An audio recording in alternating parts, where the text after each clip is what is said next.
És una compilació d'imatges fotogràfiques històriques, però amb una funció específica que és il·lustrar tots aquells elements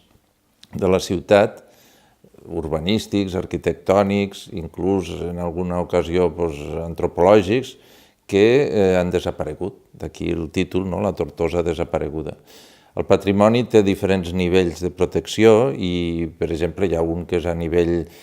català, que seria el bé cultural d'interès nacional, que aquests tenen un nivell més alt de protecció, però el bé cultural d'interès local, que seria bàsicament la immensa majoria d'aquests elements que tenen un cert interès però no excessiu,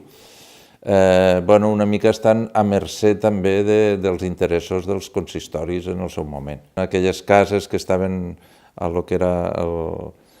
la façana fluvial de la ciutat i estaven, diguéssim, enfront de lo que és la catedral. Llavors aquestes cases que estaven documentades i que eren un dels pocs exemples de lo que quedava de la façana històrica des de l'edat mitjana, i era una tipologia molt concreta. Doncs bé, aquestes cases se van tirar no fa molt per part del consistori per a que es pogués veure d'una forma més agraïda el que és la façana de la catedral. És a dir, es va sacrificar un patrimoni concret i autèntic per a que es embellir o per a que es vegi millor un altre.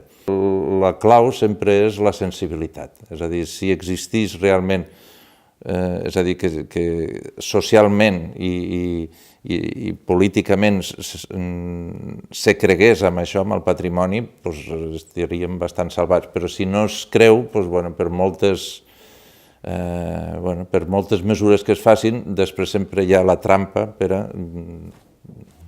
enderrocar el que no s'havia d'enderrocar.